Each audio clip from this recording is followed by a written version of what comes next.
Good evening. This is Frankly Speaking Live with your host, Frank Holzhauser, and my co-host, David Kanyuk.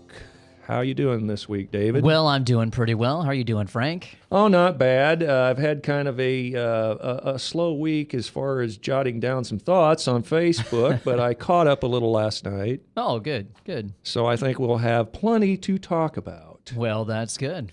What's first on your agenda? Well, being that it's Passover week, I thought this might be kind of apropos to talk about Christ dying on the cross. All right. This is, let's see. I can't remember when I actually wrote this, but I think it was over a year ago, and I shared it on my timeline, so I had to go searching for it. Mm-hmm.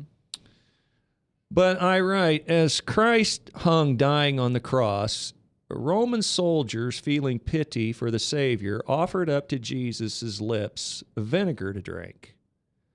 This always puzzled me in my youth as an insult and rubbing salt into an already open wound. But I have since grown to understand that this was meant somewhat as an act of kindness. Mm-hmm. Vinegar was a potion of wine mixed with gall, and gall was a type of an opiate that was actually used to numb the pain of the dying victim. But when this concoction reached Christ's lips, it was soundly rejected. Christ would not risk for a second to becloud his senses and put at danger his mission for even a moment's relief of pain. This would give Satan a distinct advantage. Christ, who was 100% human and 100% divine, or had Christ, who was 100% human and 100% divine, flashed his divinity out of anger, spite, or even lost his focus in the inebrious state, the mission would have failed and mankind would have been subjected to eternal death along with Christ himself. Christ defeated drugs and alcohol on the cross. So to any of my friends or family who believe that they just can't make it through this life without leaning on a crutch of alcohol or narcotics, Jesus has already won the battle for you.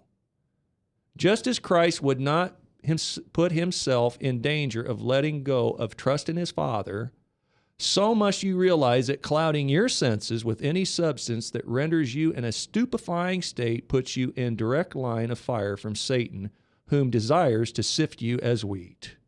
And then in capital letters, I put, claim the victory. Well, very nicely put. Then that goes for, so many other addictions as well.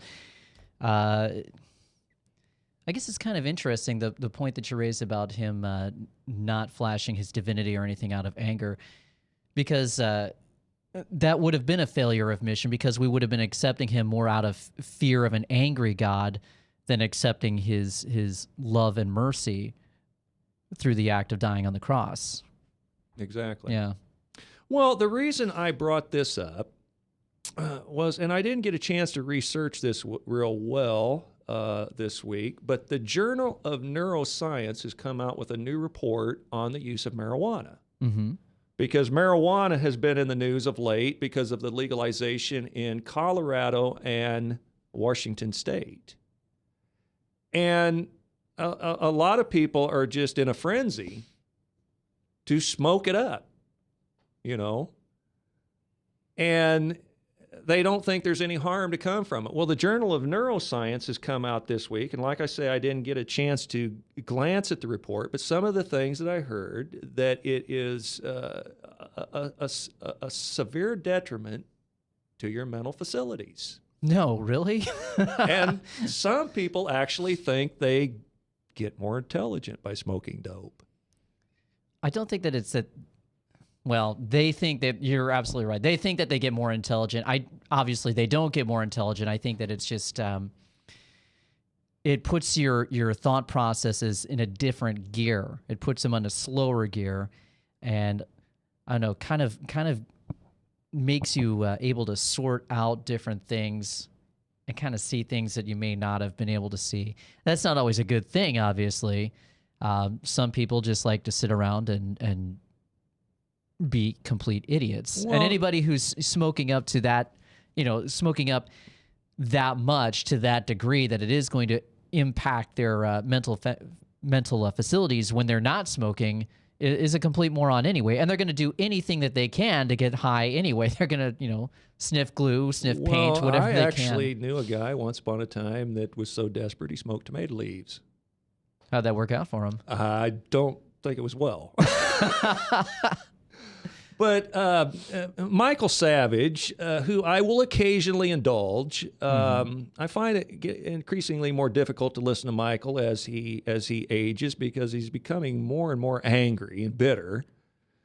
I find I'm coming more and more angry and bitter. Well, yes, we that does happen with age. Man, I had to walk in here and Ryan said, "Hey, Christ is risen," to just realize, hey, you know what? It is Easter. Stop being such a curmudgeon, Dave. But Michael Savage was talking about several years ago a report by the New York Times. Now nobody would say that's a bastion of the right wing, right? And they were reporting that smoking marijuana causes psychosis eventually, and that the marijuana that is the growing techniques that they have now and the cross strains of plants that they're breeding with one another is creating a marijuana hybrid that has THC levels much higher than marijuana that was smoked in the 70s. In fact, it said that the marijuana that is smoked now is 25 times as potent as the marijuana that was smoked in the 70s. Ach, they created the Uberleaf. And 10 times as potent as just the marijuana that was smoked in the 90s. Wow. And there was some pretty potent stuff being smoked in the 90s. Some good stuff. You would think the music would be better, right? Yeah, now I guess for interest of disclosure, the best grass I ever smoked, and I don't know that I had to brag about this because I don't, but I smoked some what they called Acapulco Gold through a water bong in the 1970s, and I think it was laced with opium. Yeah. Now that would set you back on your seat in the 1970s. Now, I never particularly liked the marijuana high.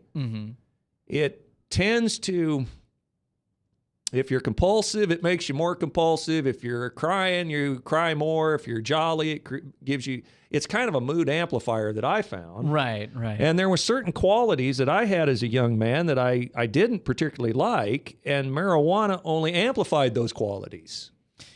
Yeah, I've never gotten the people who their entire life is centered around smoking. I don't get that. And I guess it could lead to psychosis if you're smoking often enough and enough of it. Eventually, now I do that. laugh my butt off as much as the next guy at Cheech and Chong's Up in Smoke. I mean, I just laugh senseless when they're lighting up the toothpick. Yeah.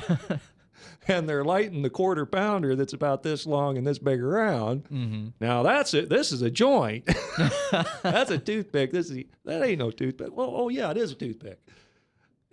I can laugh myself silly over that movie. Yeah. But I just find the whole generation of smoking dope just a losing.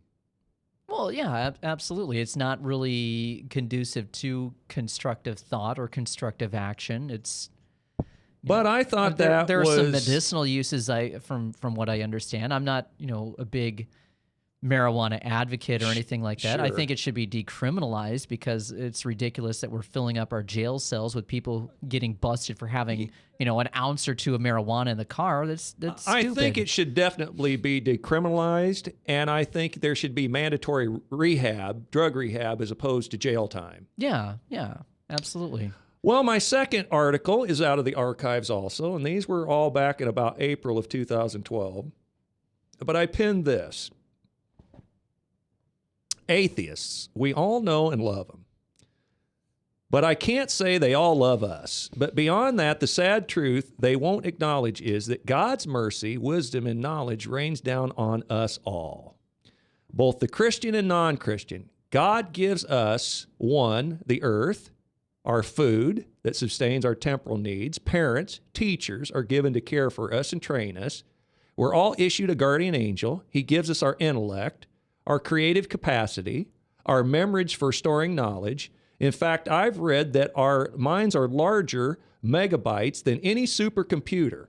Every sight, smell, taste, touch or all heard is logged in our mental hard drive. It is what we are able to recollect is the problem. Mm-hmm. He gives us nature and stimuli so we don't go insane. The grass and sky are colors pleasing to the eye. Can you imagine purple grass or purple skies? Animals to love or care for, other people, flowers, stars, trees, mountains, water to drink, air to breathe, a body, mobility. Most important, the ability to learn and worship Him. But yet His gift gets the worship He, the gift giver, deserves. He's blamed for all the evil that his once loyal archangel is credited with the good that happens on earth. And He does not wipe us out, but gives us a chance to repent. He suffers long, but will not suffer forever. Well, it takes a lot. It takes a lot more work, I think, on the part of an atheist to reject truth than it does to accept it. If you think about it, because think of all the mental loopholes that they have to jump through just to accept the theory of evolution as truth, or the Big Bang Theory, or something like that. I mean, that's a lot of mental gymnastics. Well, when you came into the studio, I was talking to you about an atheist that we all know. Mm-hmm. And this atheist stated one time, well, what do we need God for? We're doing plenty well without Him. And you said... What did I say? Oh, I said a world with... We know what a world without God would look like if you go and look at those isolated islands or those jungles, in Brazil with the people who have never seen civilization whatsoever. It's like... the Lost Boys or whatever, untouched in the jungle by civilization. But seriously, if you look back throughout history, we had the Renaissance and the Industrial Revolution, and everything was inspired. Mankind's advancement was inspired because of God, because of the printing press and printing the Bible and everything, and that began the Renaissance and the beginning of the modern age. So we know what a world would look like without God, because we've seen throughout history what it looks like without God. We see now these people out there who have never heard of God, who are without God, and they haven't been able to advance at all. And that's why they haven't advanced. Now, you also mentioned something, and I just wanted to play devil's advocate just for a second here. You were talking about what the stimuli that God has provided for us. And you mentioned nature and grass, and I was going to say, well, would that include the grass that you smoke? Yeah, is that included in the things that God provided so we don't go insane? The spot smokers will say that they were given the herb of the field. Right. Now I have a little paragraph here that will tie the two together. Okay. Of the last two things that I just said. And I said, have you ever wondered why you're here and what's your purpose? Well, I can tell you why you're not here and what your purpose isn't. Your purpose in life is not to see how many drugs you can stick up your nose, how much booze you can drink, or how much sex you can seek, money you can make, amusement that you may desire, food you can stuff in your face, drama that you can create and self-inflict, music to which you listen, gambling, wins or losses you can suffer, or any happiness that you may try to pursue. Your purpose for that which you know and anything you'll ever know is, for God so loved the world. Well, I know that's something that I need to do a better job personally of remembering. A lot of times I'll be sitting there at work in a less than happy mood. In a cubicle, in a less than happy mood, wondering, God, why am I here? We don't know for sure why we're here. We're not going to know until we're no longer here. So yeah, really, I know personally I need to do a better job of trusting in Him, and I appreciate that point that you raise. Well, thank you. I have given my sermon for the week. Hey, you win. We got some news to cover coming up, don't we? Yes, we've got lots of news. So we're coming upon our first break. This has been Frankly Speaking Live with your host, Frank Holzhauser, and co-host David Kanyuk, and we will return shortly. Across America, there are countless numbers of people struggling with addiction and other life-controlling issues. Probably someone you know and love. There is a way out. There is hope. Transformations Treatment Center in Delray Beach, Florida, has a unique approach to substance abuse treatment. Call now and ask about our Guaranteed Success program or log on to transformationstreatment.com. Transformations. Change your life, change your relationships, transform your world. Yes, now your favorite programs on Webcast One Live can all be watched and listened to on any Android or Apple device. Your phone, tablet, or iPad. Yes, your favorite shows on Webcast One Live are available live or on podcast wherever you go.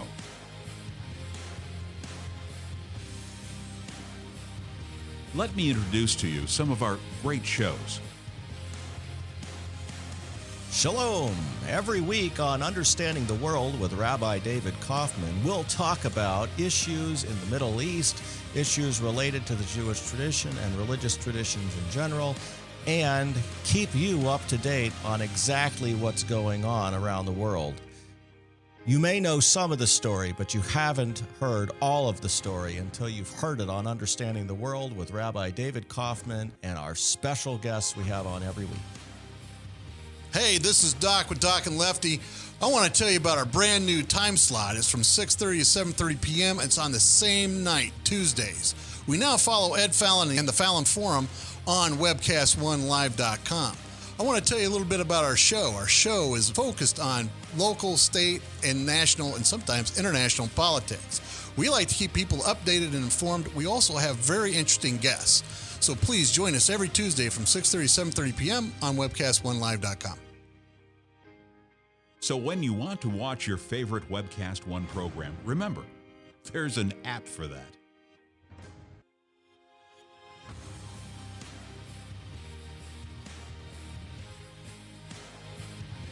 You know, there's an app for that.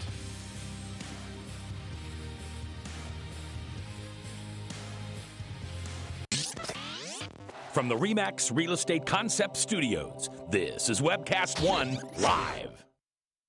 Get away from us, you mean old credit card. We don't have any more money. We're in trouble now. Save us! Help! Somebody save us! Somebody help! Help! Save us!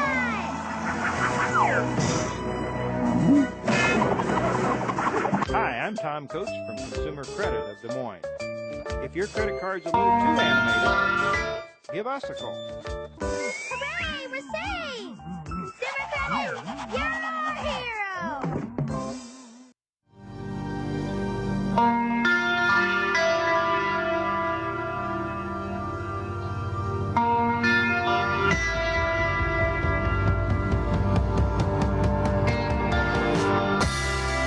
And we're back with Frankly Speaking Live. I'm your host, Frank Holzhauser, and the co-host, David Kanyuk. If by chance you'd like to join the show with your comments or questions, call toll-free 855-244-0077.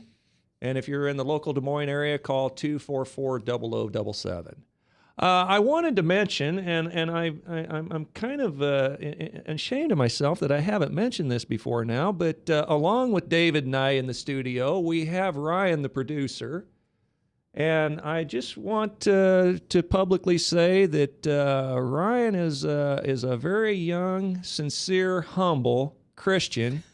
One of the finest young men I think I've met in a long time. Yeah, he's good people. Ryan, we approve. And he does a great job in the studio producing our show and takes us out and brings us back from all the commercial breaks. And I have not probably give him enough credit. So starting today, I'm reforming. Yay! Well, another little interesting thing that I caught this week, and I just pinned this last night. Apparently, there's a couple of New York Times journalists who wrote an article recently lamenting the fact that our good friend Hillary Clinton has just had an awful time establishing her foreign policy legacy. Poor thing. Poor thing. She had enough time to do it. And what would you guess the reason would be? Let's see. New York Times... Hillary not establishing foreign policy. It's because we're sexist. Well, right? That's probably that's the other shoe that will probably fall. But it's because of this turbulent world. Oh, it's too hard for Harry. Well, horse spit. Kissinger, Henry Kissinger, James Baker, Madeleine Albright, and Condoleezza Rice had such a cooperative planet. Well, this is not a gallery of heroes that you're mentioning. No. These are people who have done a heck of a lot to screw up the planet. Henry Kissinger is a war criminal. He should probably be in jail.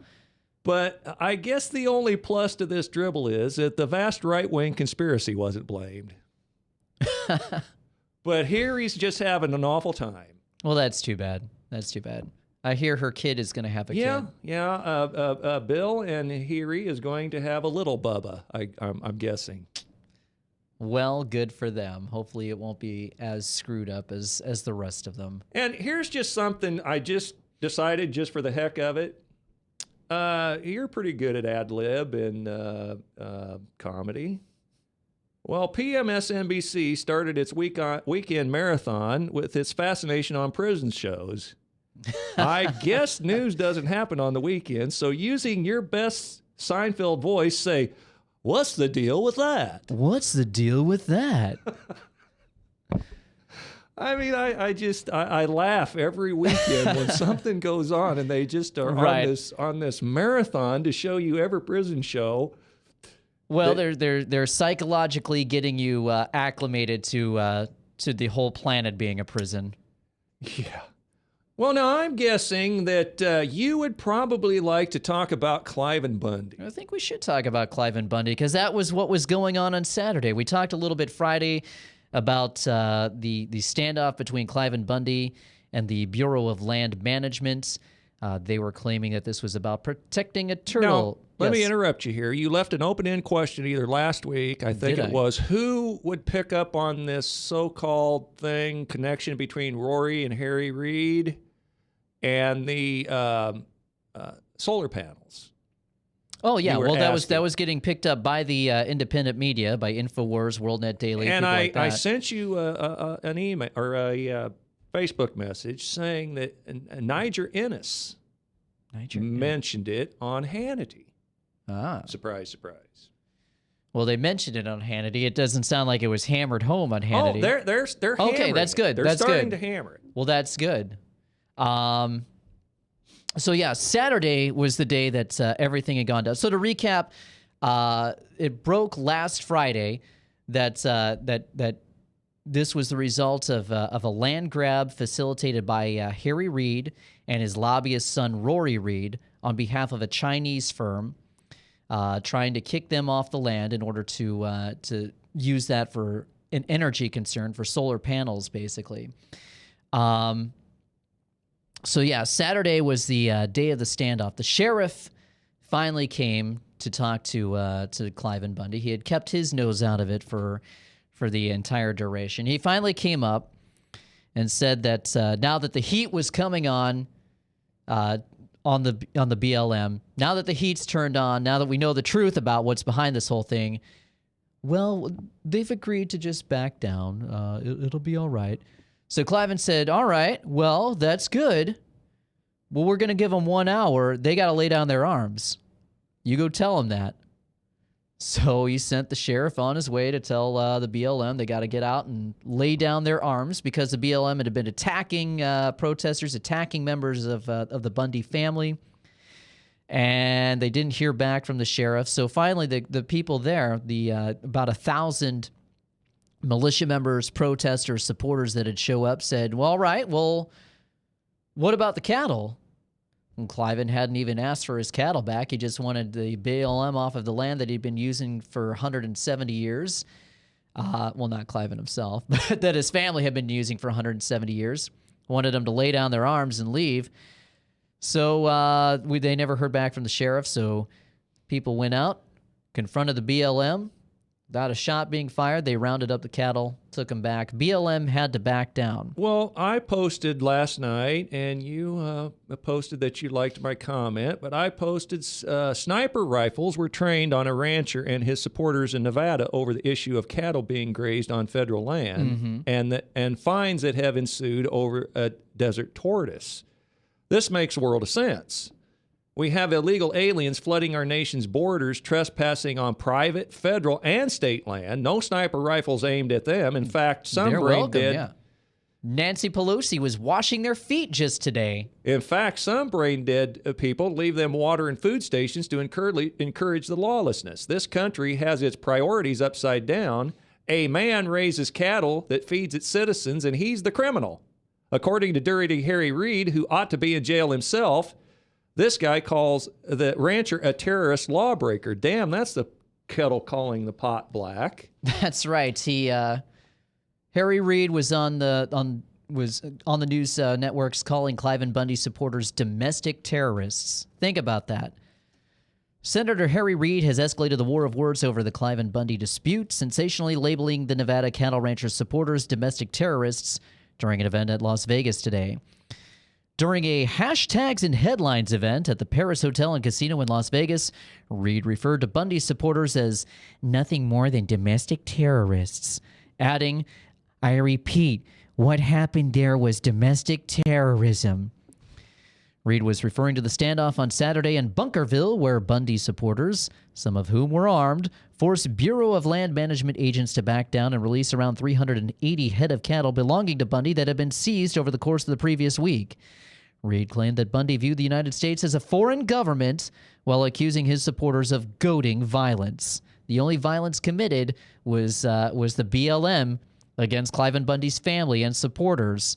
It's not that Cliven Bundy views the United States government as a foreign government. It's that we recognize what's really going on here is that the government is seizing land to give it to this Chinese firm. So on my post, one of my friends, Mark, chimes in and says, well, meanwhile, in another part of the Western Desert, BLM was killing the same tortoise because of budget cuts. Yeah, it was never about the tortoise. Seems they could get around. They could not get around $800,000 in tax money, so they spent $3 million or so on the Bundy case. And then he points out, and progressivism is not a mental disease.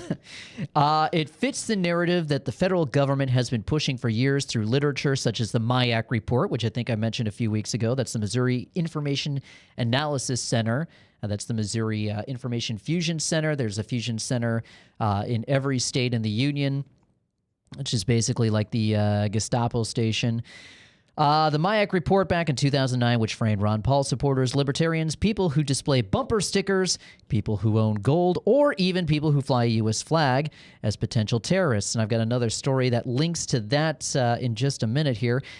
In 2012, a Homeland Security study was leaked, which characterized Americans who are suspicious of centralized federal authority and reverent of individual liberty as, quote, extreme right-wing terrorists. So yeah, there you have it. If you don't kowtow to the federal government grabbing your land to give it to the Chinese, grabbing your land by force, then you're a domestic terrorist. The one thing that bothers me about this whole issue with politicians, and particularly Dirty Harry Reid and his son Dingy Rory Reid. the sniveling coward. My reading about Harry Reid says basically he come into the Senate as basically a pauper, and the guy is a multi-millionaire. Oh yeah. Well, where is he getting privy to cutting all these fat deals that has made him a multi-millionaire? He's doing stuff like this. He's allowed insider trading. I mean, it's a provision now. Congress can do insider trading and not get in trouble. But Martha Stewart does it. She goes to jail for a little while. You know what the number one thing Congress is invested in? What's that? GE. Really? Really. And Obama just happens to and they don't pay any taxes. Supports the wind turbines. And Obama and Jeffrey Immelt is like this. Huh, I did not know that. And doesn't GE, don't they have a lot in the defense industry as well? Yeah. Yeah, that doesn't surprise me. So keep an eye out. The Cliven Bundy situation probably isn't over. We're going to have the revenge of Dirty Harry Reid. Really, I hope that this starts a push to get him out of the Senate, at best, arrested at worst. Well, I guess the best case scenario would be he's arrested and goes to jail. Yeah, we along can with only his, hope on that one. craphead son. And don't forget, the Bureau of Land Management is headed up by one of his former staffers. So this is a whole triangle of corruption. Think about that. He's using he's using the Bureau of Land Management as his own personal army to get this guy off of the land so that he and his little crappy son can profit off of this. That's absolutely, like I said last week, this is Mr. Smith Goes to Washington stuff. Well, obviously, it's federal land, and it's not land the guy owns. It's federal land because they declared it federal land. Sure. How can you declare that federal land? I mean, it's ridiculous that we allow the federal government to just like come in and declare this land that has been in this guy's family for generations. Oh, no, that's federal land. You can't touch it now. But the guy has been grazing on this land for years. Exactly. His family has been utilizing that land, like I said, for 170 years, quite literally. And I don't know how many trips you've ever made to the Southwest, but there's not much in Nevada and Arizona and Utah, and it's a lot of desert and a lot of tumbleweeds. Yeah. I mean, the guy, Cliven Bundy, we should all stand up as Americans and applaud him, because it also teaches you that one man can stand up to City Hall. One man can stand up to the federal government and make a difference. And his cause will draw other people to that cause of freedom. Well, that's if the man can get some people to support the cause, that's right. Including some media that isn't carrying water for There you go. Obama. And that's why the independent media and a free internet are so important. That's why because Matt Drudge and exactly, Matt Drudge, Alex Jones, Jerome Corsi, all of these people are so vital to freedom. So we're headed on our second break. This has been Frankly Speaking with your host Frank Holzhauser and David Kaniuk, and we will return shortly. From the RE/MAX Real Estate Concept Studios, this is Webcast One Live. I'm Brian Leach, owner and general manager of Service Legends. I brought along a couple of the home comfort heroes. Hi, I'm Tammy Wells. I am Nick Wondershide. I am administrative manager. I am the senior technician from Service Legends. It seems like every good thing, when you feel it to the bone that it's good, there's a lot of hard work put behind it. I don't think that you can fake it and have it turn out good. You know, if we seem like, okay, that's just weird, it's just a furnace, why would you believe so deeply in a furnace? It's not just that, you know, we want to show the world that you can have good service. Yeah, I mean, it's gotta be, it's your home.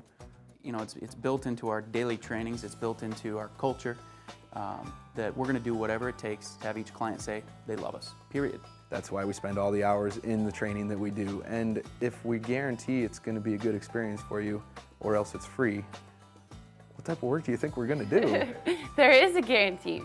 Temperature selection guarantee, fixed right or it's free guarantee, comfort guarantee, best value guarantee. All of these guarantees hold us accountable to ensuring that we exceed your expectations. And if for whatever reason we'd fail and we can't make it right, we guarantee all of those guarantees with a 100% money back guarantee. I mean, if you don't think that your technician can fix it right, are you gonna say that to a client? No. You don't have to worry about having a technician come to your house. We drug test, background check all of our team members. We put safe people in your home. Each and every one of our service techs, 400 hours a year in training. You tell it the minute they walk in the door. They know what they're doing, they've done their homework, and they actually truly care about what you want. Because at the end of the day, you're the person that makes sure I have a job. They're gonna be listening. They're gonna wanna know what your challenges are. Then they're gonna come and give you options, and you get to choose. If I'm there to help and I make it easy and painless, I did my job right that day.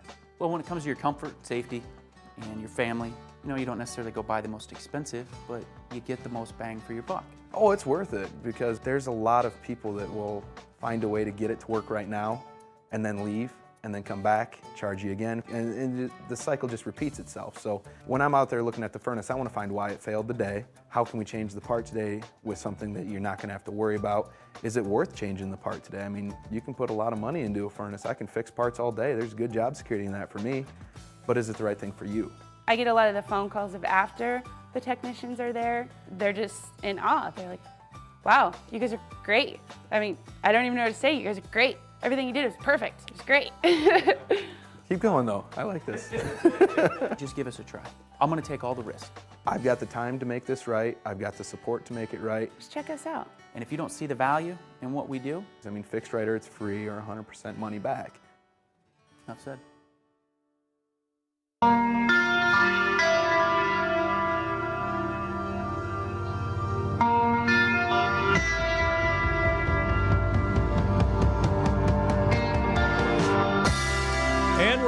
with Frankly Speaking Live, and I'm your host, Frank Holzhauser, and co-host David Kaniuk.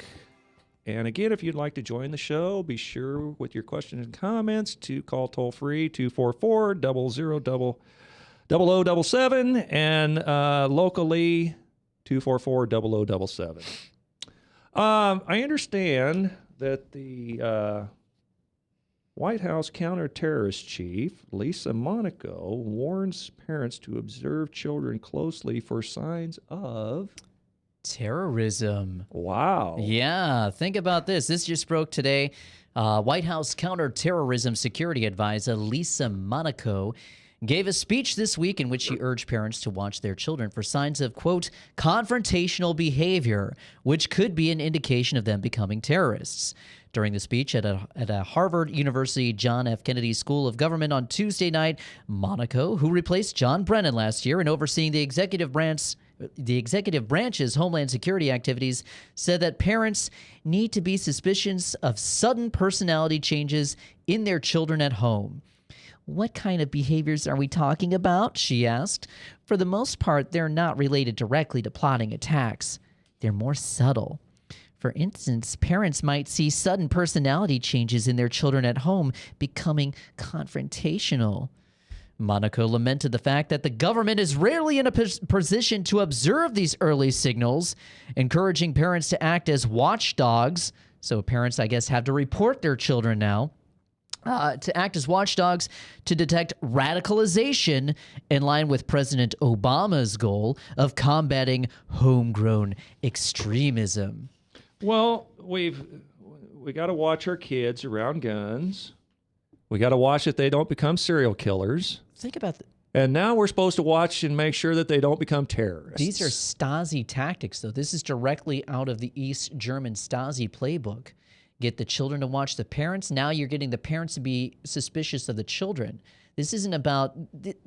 I'm hitting on these stories because I'm trying to illustrate how this whole terrorism narrative has now been turned from Muslim terrorism to what the intended target has always been, and that is rooting out people who are Christian. Domestic terrorists. Exactly. People who they claim to be domestic terrorists. And that means Christians, constitutionalists, people who want to see the American way of life continue and not fall in line with a globalist or tyrannical government. So do you feel this fits right in with Obama's agenda of pitting every group that he can possibly find against another, the young against the old, the men against women? This fits in to what I've asserted, or what I've been asserting about Obama, and that is that he doesn't plan on leaving. He is going to be the dictator for life.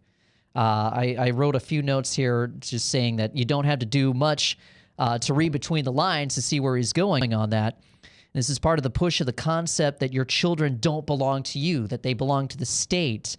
Remember what Melissa Harris Perry. Thank you. Melissa Harris Perry said on MSNBC that your kids don't belong to you. Your kids belong to the community, according to the so-called progressives who want to take over everything. Well, I like Charles Krauthammer's line. It'd be a lot easier if Obama would just take to the balcony with a bullhorn and have a Vita break loose. Well, that might be the next step. Change this to a banana republic. That's what's really going on. That's part of what's really going on. The other part is that they are trying to acclimate you to the idea that any type of dissent whatsoever is potential danger, is potential extremism. And that you should be afraid of anybody who has a dissenting voice against Obama or against the government in general. Speaking of that, last night he just declared that the battle over health care is over. The debate is shut down. He wants the Democrats to quit he wants the Republicans to quit talking about it, and he wants the Democrats to run on it. So how do you have your cake and eat it too? He wants you not to talk about it, but talk about it. He doesn't want any debate whatsoever. It's a very, very dangerous thing. It really is. And you have to wake up and stop playing left-right politics with this and just sit there and think, oh, well, this is just going to be over in a couple of years, because it may not be. They're setting up everything that they can to make sure that this is not going to be over, that they're going to stay there they're going to stay there for life. And you have to wake up to that fact. But that's a lot on a parent's plate. We've got seriously though, I've never raised a child, but anybody who has raised a child, you're telling me there has never been an instance where your kid might have been rebellious or cantankerous or confrontational towards you? Well, first off, the women's groups, I was lucky enough to raise a girl, and she was a pretty docile. I couldn't have ordered a child that was any better if I would have ordered one out of a catalog. Up to a certain age. Right, exactly, up to that certain age. But the feminists, any kind of masculinity or any kind of what they called ants in the pants in boys is immediately addressed with Ritalin. Exactly, and that's one of the reasons why it's addressed. They're trying to dull the minds of the youth. They don't want an imaginative youth. They don't want a youth that has the potential to rebel against their authority. They want docile, servile cows, basically, so they can feed off of them. And you bring up this point about Melissa Harris Perry, and then that all ties into Hillary Clinton's book, It Takes a Village, stating that your children don't really belong to you. Fathers aren't needed in the home. They've been replaced with a welfare check, and women shouldn't stay at home raising their kids. They ought to be dumped in daycare for somebody else to raise. Right. And the state is God. God's replaced by the state. And then you pump secular humanism into the public schools for the last 40 years, and this is what you get a result of. Exactly. So what's the next step from here? Are they going to propose re-education camps now? I mean, it's already in the Army, what was it? This was in Army documents. Army internment and resettlement docs that were leaked, I think, back in 2012, that they had plans for internment camps. So is that the next step? Is that the next part of the dialogue that we're going to have here? And then this ties in with another story that broke today that Internet and Broadcast Media Hate Bill was introduced in the Senate this week. Senator Ed Markey, a Massachusetts Democrat, introduced the Hate Crime Reporting Act of 2014 in the Senate. And he said that we have recently seen in Kansas the deadly destruction and loss of life that hate speech can fuel in the United States, Markey said, which is why it is critical to ensure the internet, television, and radio are not encouraging hate crimes or hate speech that is not outside the protection of the First Amendment. So really, who determines what is going to be considered hate speech? Well, yeah, that opens a Pandora's box. Exactly. There, because we as Christians obviously are obligated to teach the gospel. Mm-hmm. Part of the gospel, part of the good news is the other half of it is what happens if you choose not to accept the good news, that there's some consequences for that. Yeah. And people who are living in homosexuality, given homosexual marriage, committing abortions right and left, they don't want to hear that. They don't want to hear that they're doing something wrong. So that's immediately going to be labeled as hate speech. Absolutely. It's already happened in Canada that they're trying to shut down preachers at the pulpit. Right. And people who are talking against their agenda. So that's only the next logical progressive step. Absolutely. And I agree 100%. they call them progressives for a reason. They're not real progressives, though. They're more like regressives. Well, no, but what I'm saying is a liberal wants the whole enchilada all at once. The progressive is just willing to take it a step at a time. They're going the same place. They're going to come to the same conclusion. Mm-hmm. Well, I call it regressive because the progress that we had was in our Constitution, was in our Bill of Rights. This is something that had never really been seen before in the annals of human history. Right. And now they're trying to do everything that they can to take that away. Take away your right to free speech. Take away your right to have children. Take away your right to defend yourself. Take away your right to have land. They want to take away your right to travel.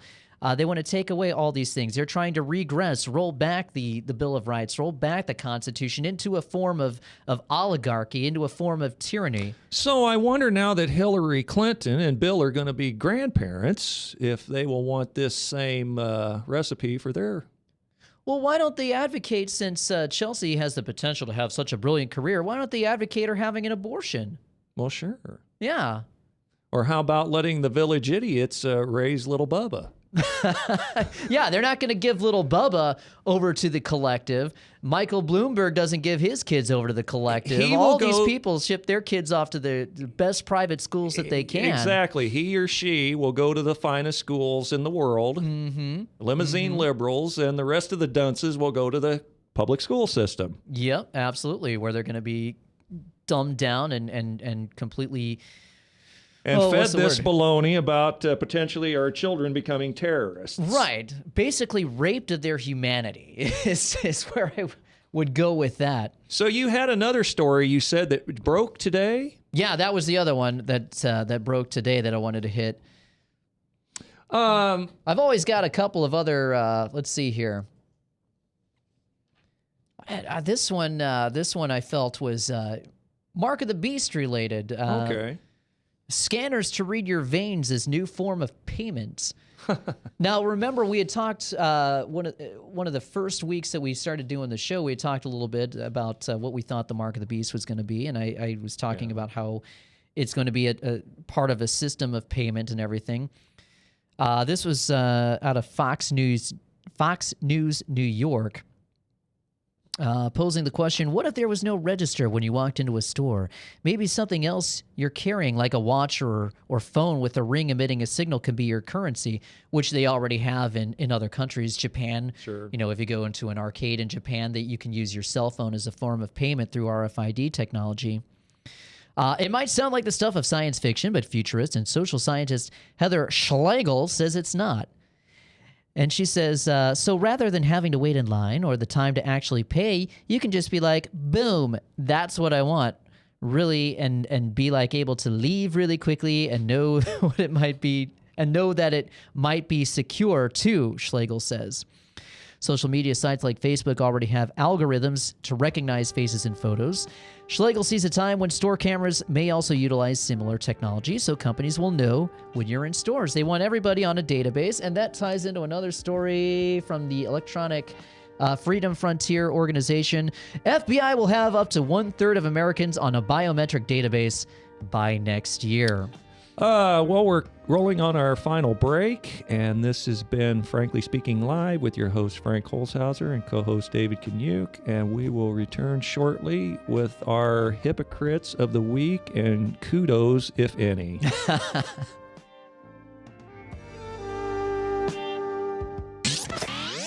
From the RE/MAX Real Estate Concept Studios, this is Webcast One Live. Hey, psst. Let me let you in on a little secret. You ready? Always try to do business with people, not places. Especially if you seek honest Christian business people. And when it comes to my car, I really need to trust who's working on it. Now, my family is so blessed. A few years ago, we found a family-owned automobile repair shop that operates as a Christian business also. Open, honest, reliable, trustworthy. It's AMCO on Hickman Road in front of Kmart, and it's a family-owned Christian operating business. This family treats your car as if it was their car. Everything from oil changes to transmission repair and everything in between. So the next time you feel the need to be at peace with your choice of who you can trust with your car, give AMCO on Hickman a chance to serve you. And tell them Max sent you. All across America, there are countless numbers of people struggling with addiction and other life-controlling issues. Probably someone you know and love. There is a way out. There is hope. Transformations Treatment Center in Delray Beach, Florida, has a unique approach to substance abuse treatment. Call now and ask about our Guaranteed Success program or log on to transformationstreatment.com. Transformations. Change your life. Change your relationships. Transform your world.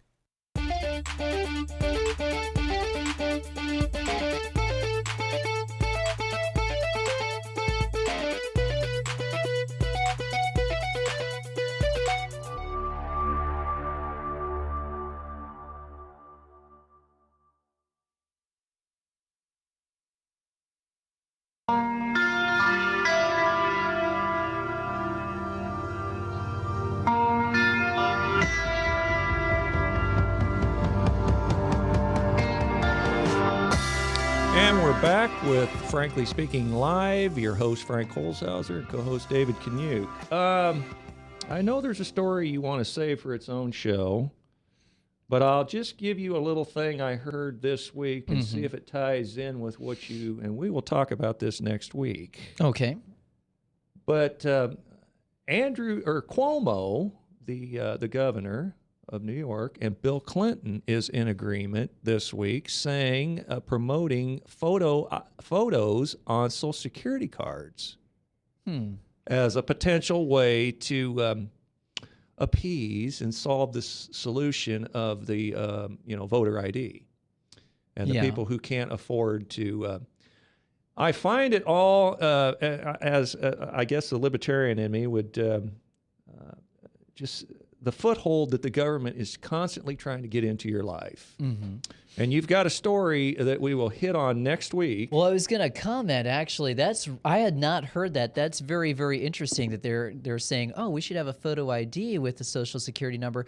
Gee, Barack Obama certainly could not. No, seriously, Barack Obama could not match that requirement because his Social Security number, you can look it up on the internet, his Social Security number is attached to a guy named Harrison Bonnell who's been dead, for 100 years and lived up in Connecticut. Seriously, this isn't conspiracy theory, ladies and gentlemen. That is what Barack Obama uses as a Social Security number. Gee, do you think there might be something fishy going on there? You think we might have a foreign usurper in the White House right now? This whole presidency smells of fish.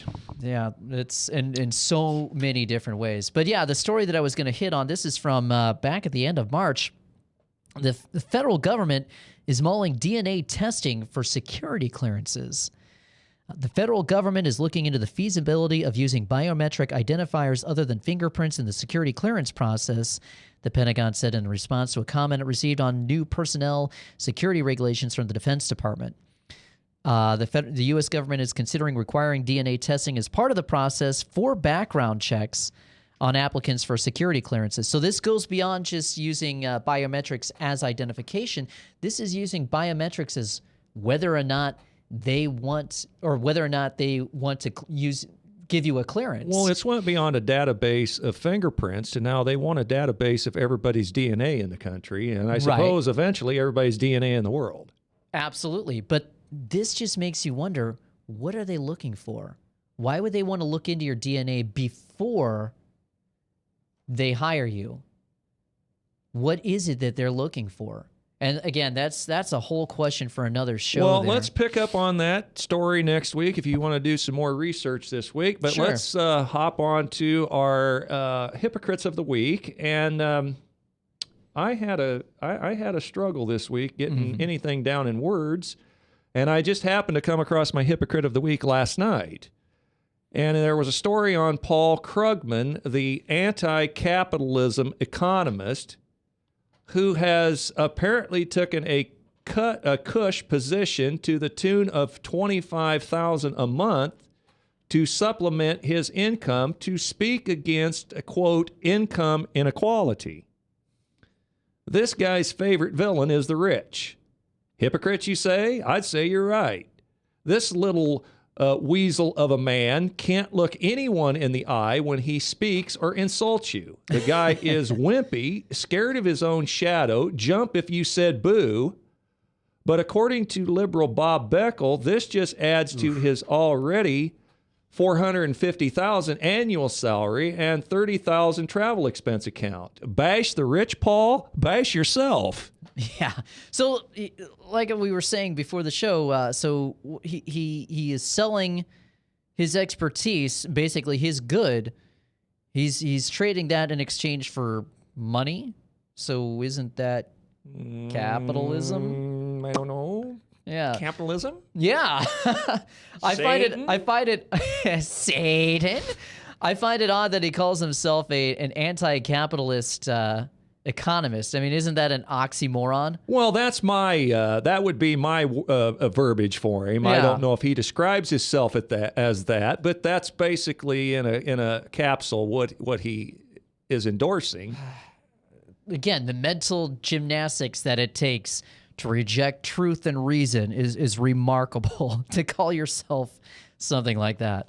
Well, my hypocrite of the week is going to be the sniveling son of a gun of Harry Reid, his little jerk son, Rory. Rory? Who says that hero rancher, and I'm going to call him a hero because he is an American hero, ladies and gentlemen, and you should strive to be more like Cliven Bundy and stand up for what's right, especially you preachers in the pulpit who claim that we shouldn't be more focused. We shouldn't be focused on earthly things like politics, and I've heard preachers say that. Yeah. And for you preachers who do that, you are absolute wimps. You're not strong in saying that, and I know that doesn't matter to a lot of you, but I have no respect for you, is what I'm trying to say. But anyway, Rory Reid wins Hypocrite of the Week. I get off on these tangents. Mm-hmm. Rory Reid, son of Harry Reid, says that Cliven Bundy should be prosecuted. He said, "We believe in a country where we are subject to laws, and you can't just ignore the laws we don't like. I think clearly if state and local prosecutors look at this more closely, they're going to find that he broke the law and that he should be prosecuted." Okay, we got a president of the United States who's breaking the law almost on a weekly basis by changing a health care bill unilaterally with the stroke of a pen. Absolutely. And Harry Reid's got the audacity. His son has the audacity, who has lobbied for this Chinese deal. So he's trying everything he can. He's part of this deal, basically, and he has his own personal interest in getting Cliven Bundy kicked off of the land. He's saying he should be arrested. He's saying that we should use the full weight of the federal government to prosecute this guy for his own personal gain. You're flashing the fingers at me. Anyway, you got a kudos for this week? So No. Rory Reid, you're a rat.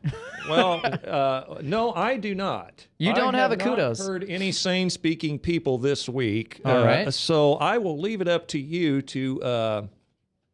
I got one, and it's going to be, I think, the same one that I gave last week. Representative Blake Farenthold, the Texas Republican who last week we detailed how he told Eric Holder to his face that he shouldn't be in front of Congress testifying. He ought to be in jail. This week, he introduced legislation to deny Eric Holder his salary. A Republican congressman has introduced a bill that would stop government paychecks for officials who have been found in contempt of Congress, a move that seems designed in the short term to go after Attorney General Eric H. Holder Jr.